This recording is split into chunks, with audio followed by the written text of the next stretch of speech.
안녕하세요. 한 주간 동안도 평안하셨는지요? 오순절 후 20번째 주일 예배 말씀을 시작하겠습니다. 오늘 말씀은 출애굽기 20장 8절에서 11절 그리고 신명기 5장 12절에서 15절 두 곳의 말씀을 중심으로 보도록 하겠습니다. 먼저 출애굽기의 본문을 제가 읽도록 하겠습니다. 안식일을 기억하여 그날을 거룩하게 지켜라. 너희는 엿새 동안 모든 일을 힘써하여라. 그러나 이렛날은 주 너희 하나님의 안식일이니 너희는 어떤 일도 해서는 안 된다. 너희나 너희의 아들이나 딸이나 너희의 남종이나 여종만이 아니라 너희 집짐승이나 너희 집에 머무는 나그네라도 이 일을 해서는 안 된다. 내가 엿새 동안 하늘과 땅과 바다와 그 안에 있는 모든 것을 만들고 이렛날에는 쉬었기 때문이다. 그러므로 나 주가 안식일을 복주고 그날을 거룩하게 하였다. 신명기의 본문을 이어서 보겠습니다. 너희는 안식일을 거룩하게 지켜라. 이것은 주 너희의 하나님이 너희에게 명한 것이다. 너희는 엿새 동안 모든 일을 힘써하여라. 그러나 이렛날은 주 너희 하나님의 안식일이니 너희는 어떤 일도 해서는 안 된다. 너나 너의 아들이나 딸이나 너의 남종이나 여종뿐만 아니라 너희의 소나 나귀나 그 밖의 모든 집짐승이나 너희의 집안에 머무는 식객이라도 일을 해서는 안 된다. 너희의 남종이나 여종도 너와 똑같이 쉬게 하여야 한다. 너희는 기억하여라. 너희가 이집트 땅에서 종살이를 하고 있을 때에 주 너희의 하나님이 강한 손과 편팔로 너희를 거기에서 이끌어내었으므로 주 너희의 하나님이 너에게 안식일을 지키라고 명한다. 아멘. 이 말씀으로 오늘 말씀을 듣도록 하겠습니다. 지난주에 우리는 예수를 믿는 것은 자유롭게 되는 것이라고 들었습니다. 그것은 진리가 너희를 자유케 하리라고 하신 예수님의 약속이면서 또 예수를 믿는 너희는 자유롭게 살아야 한다라고 하는 명령이시기도 합니다. 그래서 이것이 가벼운 말씀이 아니라고 하는 것을 우리는 알 수 있었습니다. 왜냐하면 우리에게 주시겠다고 하신 그 자유, 왜 주시겠다고 하셨는가를 생각한다면 즉 자유의 목적이 무엇인가를 생각한다고 한다면 결국 가벼운 것이 아니라고 말할 수 있습니다. 그것은 성도의 삶과 삶의 방향과 목표가 되기 때문입니다. 우리의 삶을 위해 안식일 규정은 삶의 방식을, 그리고 지난주에 말씀하셨던 자유는 삶의 방향과 목표, 즉 비전을 제공하는 것이라고 말할 수 있기 때문입니다. 그래서 오늘 이 말씀으로 진정한 자유의 의미와 또 안식일의 의미, 이것을 왜 동시에 생각을 하고자 하는가 하면 여기 적힌 대로 안식일 규정은 삶의 방식을 말하는 것이라고 할 수 있습니다. 매일 일하지 말고 6일 동안 일하고 하루를 쉬어라. 너뿐만이 아니라 너희 집에서 일하는 남종과 여종도 너와 똑같이 쉬도록 하라. 는 명령을 하셨습니다. 삶의 방식이죠. 자유는 삶의 비전이라고. 너희는 무슨 비전을 가지고 살 것이냐? 무슨 꿈을 품고 살 것이냐? 부자가 되는 꿈? 또는 명예가 높이 올라가는, 또는 높은 자리에 올라가는, 또 권력을 쥐고 흔드는 그런 꿈이 아니라 나처럼 참 자유인으로 살겠다고 하는 꿈을 가지고 살아라 라고 하신 말씀인 것이 분명한데, 그렇다고 한다면 그것은 삶의 비전이기 때문이다 라고 하는 겁니다. 그래서 우리의 일상이 이런 비전과 이런 방식으로 세상을 밝히는 하나님의 도구가 되기를 간절히 바랍니다. 먼저 출애굽기의 안식일을 살펴보겠습니다. 안식일을 지키라고 하신 이유가 출애굽기와 신명기에서 약간 차이가 있게 나옵니다. 내가 엿새 동안 하늘과 땅과 바다와 그 안에 있는 모든 것을 만들고 이튿날에는 쉬었기 때문이다. 그러므로 나 주가 안식일을 복주고 그날을 거룩하게 하였다. 출애굽기에서 말씀하신 안식일은 하나님의 창조 사역과 관계가 있습니다. 엿새 동안 일하시고 이튿날은 쉬었다라고 하는 거죠. 그런데 이 말을 읽으면서 하나님도 6일 동안 일하고 일곱 번째 날, 일곱째 날은 쉼이 필요하신 분인가? 좀 이상하죠.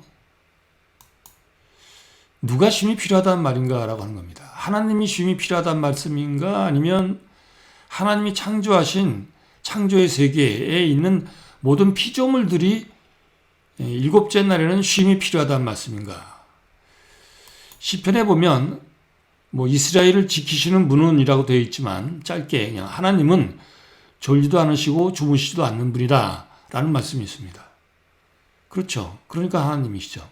그렇다고 한다면 이 쉼은 누구를 위한 쉼이냐 하면 하나님이 6일 동안 세상을 창조하셔서 그냥 피곤하셔서 쉬었다고 하시는 그런 날이 아니라 하나님이 창조하신 모든 피조 세계에 쉼이 필요하다고 하는 그런 말씀으로 이해하는 것이 더 타당합니다.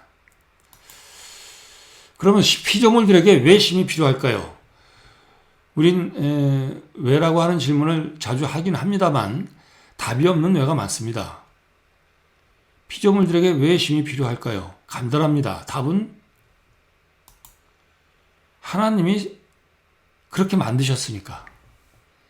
6일 동안 일하고 하루는 쉬고 그렇게 만드셨기 때문에 필요하다는 겁니다. 이걸 누가 알겠습니까? 하나님만 아시지. 자, 신명기 본문을 좀 보면 말씀드린 것처럼 좀 다르다고 그랬는데 너희는 기억하여라. 너희가 이집트 땅에서 종살이를 하고 있을 때에 주 너희의 하나님의 강한 손과 편팔로 너희를 거기에서 이끌어내었으므로 주 너희의 하나님이 너에게 안식일을 지키라고 명한다. 좀 내용이 다릅니다. 창조와 연결되어 있는 것이 아니라 종살이에서 이끌어내었다. 즉 해방시켰다. 구원해 주었다. 이 하나님이 하신 일과 관계가 있어요. 무엇이 안식일이.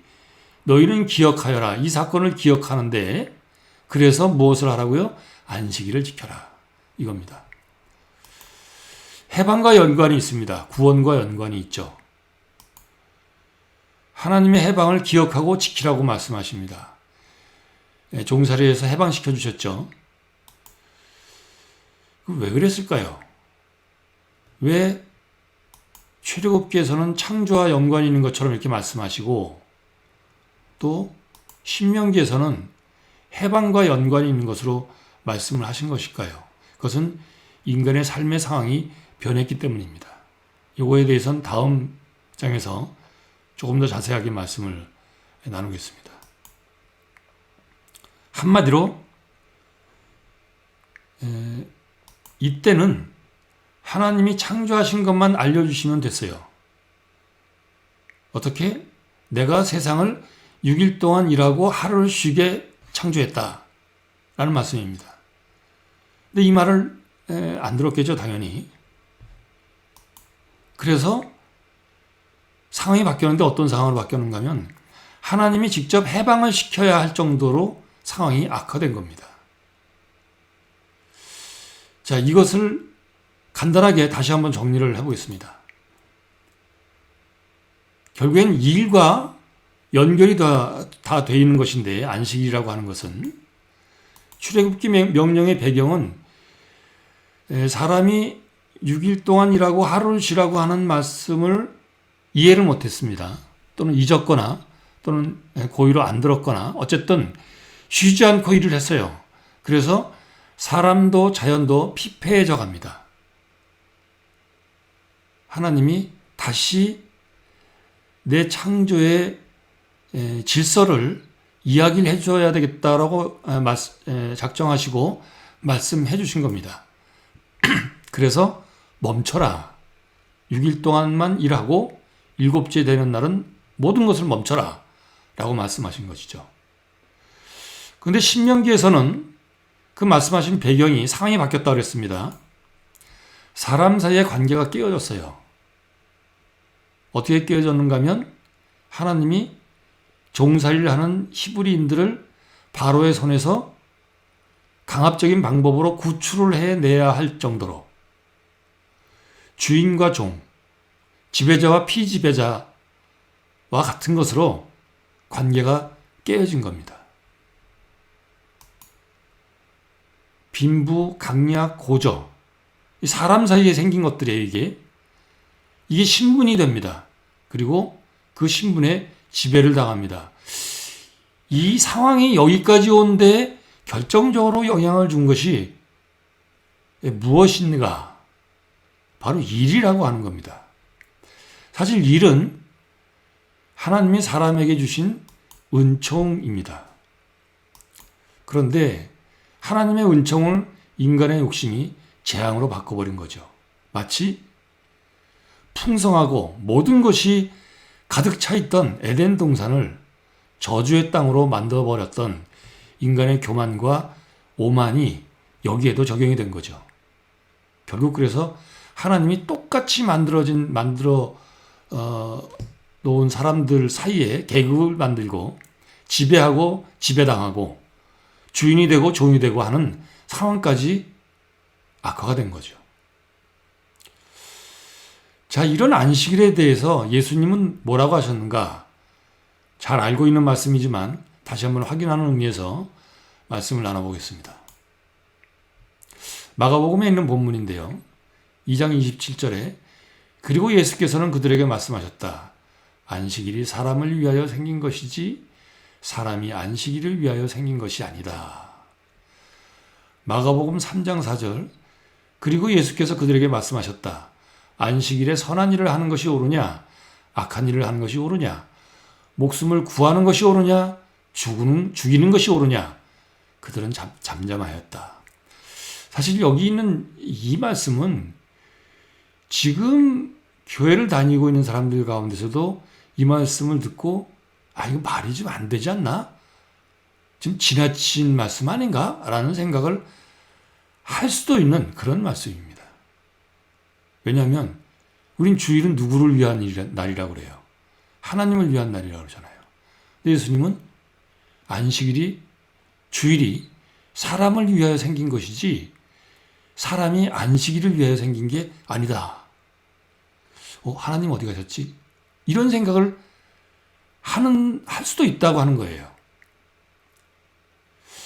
그렇지만 아무려면 예수님이 안식일과 하나님은 상관이 없고 안식일은 사람하고만 상관이 있는 거야.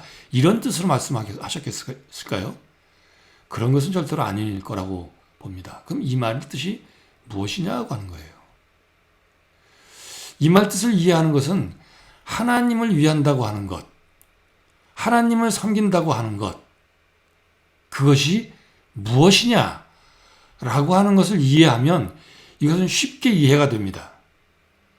하나님을 위한다고 하는 것은 결국에는 내 형제를 위하는 것이다 라는 것으로 이해를 하면 이 말씀이 어렵지 않아요. 근데 그것을 이해를 못하면 이것은 이해하기가 불가능할 정도의 말씀입니다. 유대인들은 이 말씀을 듣고 깜짝 놀라서 저 사람 이제 죽여버려야 되겠다라고 작정을 한 거예요. 자, 안식일 주일은 예배를 드립니다. 당연히 드려야죠. 그런데 그 예배가 누구를 위한 것이어야 한다? 사람을 위한 것이어야 한다라고 하는 거예요. 오해하지 마십시오. 사람을 위한 것이고 누구를 위한 것이라고 예수님이 말씀하셨어요? 안식일이 사람을 위하여 생긴 것이다 라고 하는 말이 안식일은 하나님과 상관이 없는 날이다 가 아니라 안식일은 사람을 위해서 뭔가를 하는 날이다 라는 말로 이해를 하면 이해가 된다는 말입니다. 자, 보십시오. 안식일에 선한 일을 하는 것이 옳으냐, 악한 일을 하는 것이 옳으냐, 목숨을 구하는 것이 옳으냐, 죽이는 것이 옳으냐. 이게 누구를 가지고 하는 말이에요? 내 형제를 가지고 하는 말입니다. 우리 형제들을 가지고. 안식일에 형제를 돕는 것이 옳으냐, 안식일이라고 하나님만을 섬긴다고 형제를 모른 척 하는 것이 옳으냐, 이런 뜻이에요.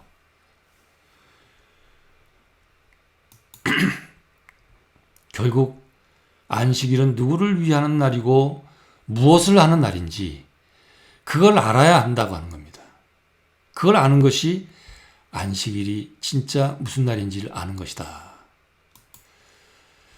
그날은 어떤 날인가 하면 차별을 회복하는 날입니다. 어떻게 형제를 위할 것이냐?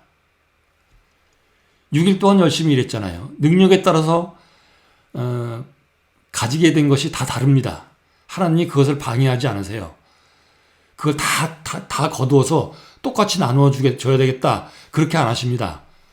그러면 사람을 아예 똑같은 능력을 가지고 똑같은 일만 하는 그런 존재로 만들었겠죠. 하나님 그러신 분이 아니에요. 다양하게 만드셨습니다. 개성도 있고 능력 다르고 다 달라요. 그래서 그 결과도 다 다릅니다. 그런데 거기까진 좋은데 다르다고 해서 그것이 힘이 돼서는 안 된다는 말이에요. 힘이 좀 생겼다고 남을 지배해서는 안 된다고, 남을 멸시해서는 안 된다는 말씀입니다. 안식일은 이런 날이에요. 그래서 차별을 회복해서 똑같아지는 날. 좀 벌었다고, 좀 많이 알게 되었다고 멸시할 뻔했는데 그렇지 않은 사람들을 7일째 되는 날 하나님 앞에 딱 서보니 하나님이 창조하실 때 다 똑같이 만드셨지. 이것이 잘난 척할 일이 아니구나. 이것 가지고 남을 윽박지르고 지배할 일이 아니로구나. 똑같이 되어서 섬겨야 되는 일이로구나 라고 하는 것을 깨달으라고 하는 날입니다. 자, 모름지기 성도는 하나님이 원하는 세상을 위해서 살아야 되는 사람들입니다. 그렇게 하기 위해서 지켜내야 할 성도의 사명은 무엇일까요? 하나님의 창조주와 구원자가 되심을 세상에 선포하는 것 당연히 성도의 사명입니다. 그럼 어떻게? 안식일을 잘 지키고 안식일의 뜻이 무엇인지 잘 지킴으로. 이를 위해서 형제애를 회복하며 예배하는 것이다. 형제를 회복하고 드리는 것이 예배고 예배를 통해서 또 형제를 회복하는 것이고 그래서 하나님이 진정한 창조주이시고 구원자가 되심을 선포하고 하나님을 기쁘시게 해드리고 하나님이 원하는 세상을 만들어가는 사람들 누굽니까? 우리들이어야 합니다. 그래서 하나님이 원하시는 공평하고 평등한 세상을 이루어 나가는 것 우리들의 사명입니다. 자, 이렇게 말하면 이거 사회혁명을 말하나? 절대 그렇지 않습니다. 공평한 세상을 위해서 누구를 봐야 되겠습니까? 무슨 책을 읽어야 되겠습니까? 예수님을 봐야 되고 성경을 읽어야 합니다. 왜? 이것이 하나님의 뜻이라고 한다면 하나님의 뜻이 어디 있겠어요? 이런 게 아니고 예수님의 자유와 평등의 비전을 이어야 합니다. 성경은 예수님의 자유로 가득 차 있지 않습니까? 세상이 감당 못할 자유로 가득 차 있습니다. 그리고 그 성경은 모든 사람이 하나님 앞에서 평등하게 자기의 삶을 누리기를 원하시는 말씀으로 가득 차 있습니다. 이것이 예수님의 비전이었어요. 그래서 그는 십자가에서 자기 생명을 바쳤습니다. 이 비전을 잇는 것입니다. 무엇을 위해서? 이 세상을 위해서. 또 이 세상을 위해서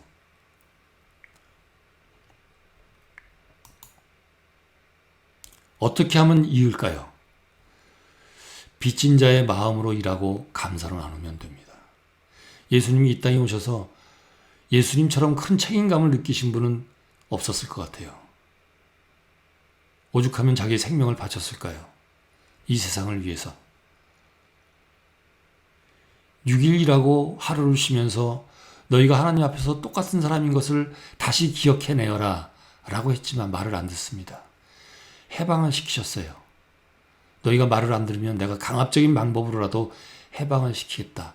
그래도 여전히 말을 안 듣습니다. 점점 더 제도를 만들어가고 계급을 만들어가고 지배와 피지배를 욕을 먹게 되니까 점점 숨기면서 암암리에 이런 구조를 계속해서 이어갑니다. 예수님이 십자가에서 생명을 바치십니다. 그거예요. 혁명으로 되는 일이 아닙니다. 이런 걸로 되는 일이었으면 예수님이 하셨겠죠. 이런 걸로는 절대로 안 된다고 하는 것을 예수님이 아셨기에 자기의 생명을 바치신 겁니다. 이제 우리가 그 비전을 이어야 합니다. 그 비전을 이은 사람들은 예수님처럼 빚진 자의 마음으로 열심히 일하고 그 결실을 감사로 나누면서 사는 사람들입니다. 우리 모두의 삶이 이런 삶이 되기를 간절히 바랍니다. 우리를 통해서 하나님이 원하시는 이런 세상, 예수 그리스도의 자유와 평등의 비전이 가득 찬 세상, 그런 가정, 그런 회사가 우리를 통해서 만들어지게 되길 간절히 바랍니다. 오늘 두 가지 제목을 가지고 중보기도 하고 축도로 예배를 마치도록 하겠습니다. 우리 가운데 남다른 재능이 있는 형제들이 있을 겁니다. 기억나시는 대로 이름을 불러가며 조용히 기도해 주시기 바랍니다. 그가 갖고 있는 남다른 재능, 특출난 재능을 오직 하나님의 영광과 형제를 섬기는 일로 사용하고 그 일로 기쁨을 누릴 수 있도록 기도해 주시기 바랍니다. 또 우리 가운데 큰 꿈을 품고 있는 형제들을 위해서 기도해야 되겠습니다. 품은 꿈이 하나님이 기뻐하시는 꿈이 되고 또 그 꿈을 이룰 수 있는 더 큰 재능을 주시도록 함께 기도하겠습니다. 그리고 제가 축도로 예배를 마치도록 하겠습니다. 기도하겠습니다.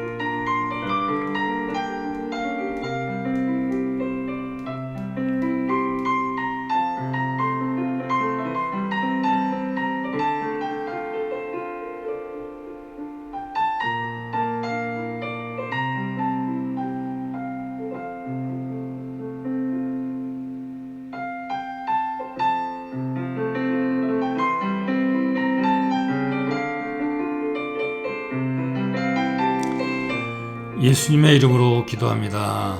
아멘. 이제 제가 축도함으로 예배를 마치도록 하겠습니다. 이제는 우리 주 예수 그리스도의 은혜와 하나님 아버지의 극진하신 사랑과 성령의 교통하시고 감화하시는 역사가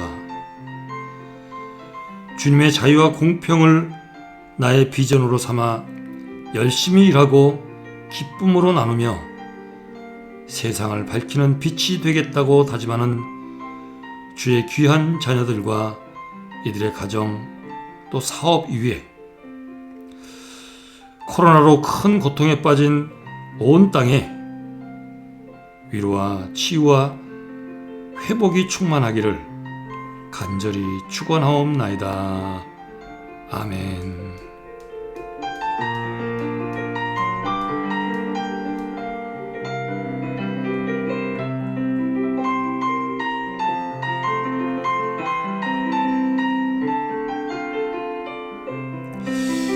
이상으로 예배를 마치겠습니다.